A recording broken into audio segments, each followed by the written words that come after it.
मी करायला लावला? कसले आरोप केले मला तुम्ही पहिल्यांदा पत्रकार बंधूंनी सांगा.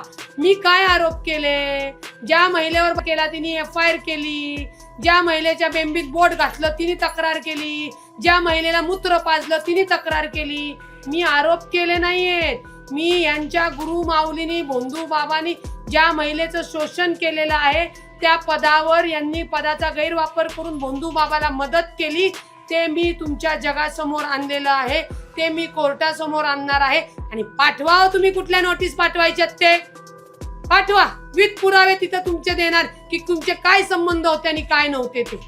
कुणाला धमक्या देता या पोकळ? अशीच धमकी त्यांनी त्या खबरदार पुढारीवाल्याला दिली की ज्यांनी या भोंदू बाबाचा भांडाफोड केला होता. त्याच वेळी यांनी कारवाई केली असती तर आज एवढ्या महिला अत्याचाराला बळी पडल्या असत्या का? मी कारवाई करणार आहे. अक्कल आहे का डोक्याचा भाग? कीड लागलेली आयोगाची अध्यक्षा. तर यांनी आपला पदाचा राजीनामा दिलेला आहे. आता पुढे नेमकं काय होणार? चाकणकरांचा राजीनामा भोंदू प्रकरणात कॅप्टन अशोक खरात मध्ये घेतलेला आहे. माननीय मुख्यमंत्र्यांनी तो राजीनामा घेतल्याबद्दल आम्ही त्यांचे आभारी आहोत. आता चाकणकरांना तातडीने तात्काळ अटक केली पाहिजे आणि या सेक्स स्कॅन्डलच्या शेवटच्या धाग्यापर्यंत पोहोचून या सर्वांना शिक्षा होण्यासाठी जी SIT स्थापन केलेली आहे, जे व्हिडिओ जे फोटो आहेत सगळ्यांची चौकशी होणं गरजेचं आहे. परंतु चाकणकरांना आरोपी करून आरोपी करून तातडीने अटक करणं गरजेचं आहे. असं जरी असलं तरी काँग्रेसचे पुण्याचे जे शहराध्यक्ष आहेत त्यांनी मात्र त्यांचं समर्थन केलं. त्यांचं म्हणणं आहे की राजकीय दृष्ट्या त्यांना त्रास दिला जातो. त्यांच्याच पक्षातल्या अतुल लोंढेजी यांनी सांगितलं अरविंद शिंदेचं हे वैयक्तिक मत आहे. मग आता अरविंद शिंदेंना का वाटतं ते तुम्ही त्यांना विचारावं. बहुतेक अरविंद शिंदेंना मला वाटतं भोंदू बाबाकडं ताईंच्या माध्यमातून जायचं असेल म्हणून चुकीचं वक्तव्य केलंय का काही मला माहित नाही. परंतु त्यांनी कुणाची बाजू घ्यावी हा त्यांचा आणि त्यांच्या पक्षाचा विषय आहे. महाराष्ट्रातील माता भगिनींवर जो अन्याय अत्याचार बलात्कार झाले त्याला कारणीभूत राज्य महिला आयोगाच्या चाकणकर आहेत. त्याच्यामुळे त्यांना तातडीने अटक त्यांचा राजीनामा घेणं पहिलं होतं. त्याच्याशिवाय पोलीस चौकशी करू शकत नव्हते आणि आता तातडीने त्यांना अटक झाली पाहिजे. ताई, महिला आयोगाच्या अध्यक्षपदाचा राजीनामा झाला आहे परंतु राष्ट्रवादीच्या प्रदेशाध्यक्ष महिला प्रदेशाध्यक्ष पद त्यांच्याकडे आहे. त्या राजीनाम्याची तुम्ही मागणी करताय? माननीय राष्ट्रीय अध्यक्ष आणि माननीय राज्याच्या पहिल्या उपमुख्यमंत्री सुनेत्रा वहिनी याचा निर्णय लवकरच घेतील. कारण का या सगळ्या प्रकरणामुळे पक्षाची बदनामी होतीये, सरकारची बदनामी झाली म्हणून माननीय मुख्यमंत्री जे राज्याचे प्रमुख आहेत त्यांनी तातडीने महिला आयोगाला राजीनामा द्यायला सांगितला. आता पक्षाची बदनामी होऊ नये म्हणून पक्षाच्या सुद्धा अध्यक्षा त्यांचा राजीनामा घेतील आणि तशी मागणी सगळ्या पदाधिकाऱ्यांची सुद्धा आहे. तुम्ही सातत्याने 3-4 दिवस त्यांच्यावर आरोप करताय. याच आरोपांवरती त्यांनी म्हणाले की तुम्हाला देखील आता नोटीसा पाठवणार आहेत. कसले आरोप केले? मी बलात्कार करायला लावला भोंदू बाबाला तुमच्या गुरु माऊलीला? ज्या महिलेवर तिने FIR केली, ज्या महिलेच्या बेंबीत बोट घातलं तिने तक्रार केली, ज्या महिलेला मूत्र पाजलं तिने तक्रार केली. मी आरोप केले नाहीयेत. मी यांच्या गुरु माऊलीनी भोंदू बाबांनी ज्या महिलेचं शोषण केलेलं आहे त्या पदावर यांनी पदाचा गैरवापर करून भोंदू बाबाला मदत केली ते मी तुमच्या जगासमोर आणलेलं आहे. ते मी कोर्टासमोर आणणार आहे आणि पाठवा. तुम्ही कुठल्या नोटीस पाठवायच्यात ते पाठवा. विथ पुरावे तिथं तुमचे देणार की तुमचे काय संबंध होते आणि काय नव्हते ते. कुणाला धमक्या देता या पोकळ? अशीच धमकी त्यांनी त्या खबरदार पुढारीवाल्याला दिली की ज्यांनी या भोंदू बाबाचा भांडाफोड केला होता. त्याच वेळी यांनी कारवाई केली असती तर आज एवढ्या महिला अत्याचाराला बळी पडल्या असत्या का? मी कारवाई करणार आहे. अक्कल आहे का डोक्याचा भाग? कीड लागलेली आयोगाची अध्यक्षा. चाकणकरांचं सुद्धा म्हणालेलं आहे काल राजीनामा दिल्यानंतर त्यांचं असं म्हणणं होतं की हे जे फोटोज आहेत ते 5 वर्षांपूर्वीचे आहेत. त्यानंतर त्या बाबाने काय केलं ते मला माहिती नाही. ते त्याचं वैयक्तिक आयुष्य होतं. बरोबर. आता तुम्हीच प्रश्न विचारला. 2016 पासून त्यांची ती गुरुमाऊली आहे. 2016 पासून छत्री धरतात, पाय धरतात, अजून काय केक खायला घालतात. आम्हाला अडचण नाही. परंतु वर्षापूर्वी पुन्हा सांगते जेव्हा या भोंदू बाबाचा भांडाफोड झाला तेव्हा त्यांनी त्याच्यावर कारवाई का नाही केली? तेव्हा तर तुम्ही आयोगाच्या पदावर होतात. तुम्ही पोलिसांना का नाही सांगितलं की याची चौकशी करून तातडीने अहवाल तुम्हाला द्यायला? त्यांना या सगळ्या गोष्टीची माहिती होती की त्यांचा गुरुमाऊली भोंदिया बाबा हा महिलांच्या शरीराशी खेळतोय, विकृत चाळे करतोय, त्यांना शारीरिक शोषण करतोय, लैंगिक अत्याचार करतोय, हे माहिती असून सुद्धा राज्य महिला आयोगाच्या अध्यक्षा यांनी मूग गिळून बसल्या होत्या आणि पीडिताची बाजू न घेता त्यांनी या बाबाच्या बाजूने पोलिसांना सुद्धा पत्र दिलेली आहेत, गुन्ह्याचा तपास होऊ नये म्हणून दबाव टाकलेला आहे. आता त्याच्या पुढचा अजून विषय सांगते. जो व्हिडिओ व्हायरल होतोय ज्याच्यात त्यांच्या गुरु माऊली बोंधू बाबाचा आणि त्या बाईचा काम क्रीडेचा जो काही प्रकार त्या व्हिडिओत चालू आहे, ती महिला शिर्डी पोलीस स्टेशनला जाते की माझा व्हिडिओ हा व्हायरल होतोय, तो व्हिडिओ व्हायरल करणाऱ्या पोराला आणा आणि मारा. याच्यासाठी कोण फोन करतंय? राज्य महिला आयोगाची कीड लागलेल्या चाकणकर बाई. कोणत्या अधिकारातनं केलं? संविधानिक पद होतं म्हणूनच केलं ना. का नाही तुम्ही त्या महिलेला सांगितलं की तुझ्यासोबत जर काही चुकीचं घडले किंवा नाही घडले, तू त्याची तिथं जबाब दे, त्याची माहिती दे.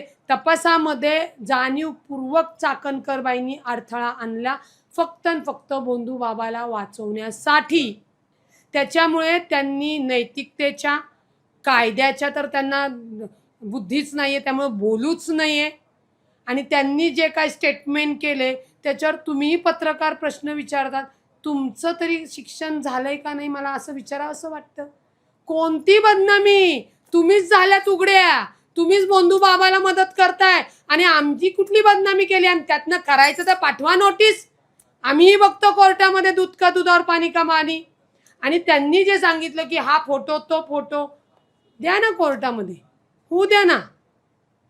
तुमचा अनामिका कापलेलं जे काही फोटो आहे तो आमच्याकडं अचानक तर नाही आला. बरं, तो फोटो नाही आला तर अनेक लोकांचे फोटो पोलिसांनी घेतलेले, त्या फोटोला तुम्ही काय करणार आहात? हीच भीती आम्हाला होती की त्या पदावर राहिल्या असत्या तर त्यांनी निश्चित हे सगळे पुरावे नष्ट केले असते. आणखी त्याचा फोटो होता समोर होता अनामिका कापलेला. हो, आमचेच प्रांत अध्यक्ष सुनील तटकरे साहेबांचा. मग मी तेच म्हणते ना, आता काय ही बोटं आम्ही कापायला लावली का? तुम्ही बोटं कापणार, तुम्ही आगोऱ्या पूजा करणार, तुम्ही नको ते उद्योग करणार, याच्यात कुठली बदनामी आली? याच्यात तुम्ही केलेली काळी कृत्य ही जगासमोर आली. तुम्ही त्या बोंधू बाबाला बलात्कार करायला त्याच्या कटात सामील होतात म्हणून तुम्हाला तातडीने आता अटक झाली पाहिजे. काल राजीनामा देताना त्यांनी पत्रात असं नमूद केले की स्वइच्छेने आणि वैयक्तिक कारणाने आपण राजीनामा देत असल्याचं त्यांनी नमूद. बरं, त्यांनी हसत दिला आणि त्यांनी ते कारण दिलं. पटलं तुम्हाला कारण? कोणतं वैयक्तिक कारण होतं यांचं? यांचा गुरुमाऊली पकडला गेला हे कारण होतं? दुःख झालं त्यांना? कोणतं व्यक्तिगत कारण होतं? अहो, तुम्ही गुन्हेगाराला साथ दिली, तुमच्यामुळे महिलांवर अन्याय अत्याचार बलात्कार झाले म्हणून तुम्हाला राजीनामा तुम्हाला द्यायचे आदेश मुख्यमंत्री साहेबांनी दिले, पाय उतार केलं तुम्हाला. कुठली नाटंकी आणि नोटंकी सांगताय? तो बाबा बसलाय आतमध्ये जो तुम्हाला सांगणार होता की जा तिथं आणि हे कर, हे तुझं काम होईल. गेले ते दिवस ताई, ओ कीड लागलेल्या ताई, गेले दिवस. आता या, तुम्हाला फिरू देणार नाही महाराष्ट्रामध्ये. तुमच्यामुळे महिलांवर नको ते अत्याचार बलात्कार होऊन आमच्या महिलांचं मानसिकता बिघडली. आमच्या घरातले, महाराष्ट्रातल्या घरातले लोक आता महिलांना बाहेर पाठवणार नाहीत, लक्षात घ्या. काल राजीनामा दिल्यापासून एका सक्षम महिलेची राज्य महिला आयोगाच्या अध्यक्षपदी निवड व्हावी अशी मागणी होते. त्यामध्ये तुमचं देखील नाव येतंय. पक्षाने संधी दिली तर तुमची भूमिका काय असणार आहे? आधी मला या बोंधू बाबाच्या सगळं रॅकेट पकडून द्यायचंय, त्या गुन्हेगारांना शिक्षा द्यायची आहे.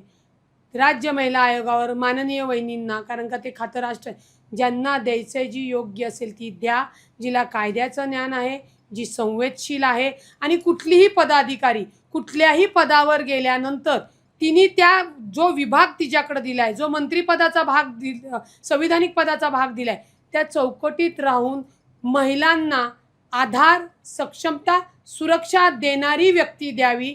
जी कोणी होईल त्यांना शुभेच्छा आहे. आणि त्यांनी कीड लागलेल्या चाकणकर सारखं अजिबात कामकाज करू नये अशी ती ज्या पदावर ज्या कोणी येतील त्यांनाच तशा शुभेच्छा देते. मला संधी दिली तर तुम्ही कसा कारभार करा? नाही, राज्य महिला आयोगावर मी का नाही जाणार, कारण का मी राज्य महिला आयोगाचं काम काय आहे, अहवाल द्या किंवा तक्रार दाखल झाली नसेल तर तक्रार दाखल करून घ्या, तिला आधार द्या, त्यांच्या कुटुंबांना भेट द्या, म्हणजे त्या मर्यादित कामकाज करावं लागतं. आणि मी त्या मर्यादित कामकाज का करू शकत नाही, मला ते आवडत नाही. त्याच्यामुळे त्याच्यावर राष्ट्रवादी पक्षामध्ये अनेक कर्तृत्ववान महिला आहेत, त्यांनी संधी द्यावी. बरं, शेवटचा एक प्रश्न आहे की योनी पूजा असू द्या किंवा ते काय वायग्राची गोळी त्याने पाजली, ओशो वायग्रा सिरप, याच्यासारखे आणखी काय नेमके प्रकार घडलेले आहेत? नाही योनी बाबा, पूजेचा मला काय नाही प्रकार? माहिती, मला नाही माहिती कुठले. मी ते अंजली धमानियाकडनंच ओशो व्हायग्रा सिरप घाण, अरे ऐकलं तरी हे बघ अंगावर काटा आला. घाणेरड योनी पूजा, अरे कामाख्या देवी आहे तिथं, तिचं प्रतीक आहे किंवा काय आहे, तिथं नमस्कार करतो आपण. हे अघोऱ्यांनी विकृतांनी त्याचा नाश करून टाकलेला आहे. त्याच्यामुळे असल्या घाणेरड्या पूजेचं आहे ना समर्थन चाकणकरबाईंनी केलं, याचंच दुःख आहे. चाकणकरांचं राजकारण संपलं म्हणायचं. आता ते त्यांचंच माहिती. राजकारण संपलं का ब्युटी पार्लर सुरू केलं का मोहिनी वश सुरू केलं. पण एक लक्षात आलं एवढ्या सगळ्या प्रकरणात, चाकणकरांकडे तंत्रमंत्र विद्याची PhD आहेत, त्या तेवढ्या शिकलेल्या आहेत.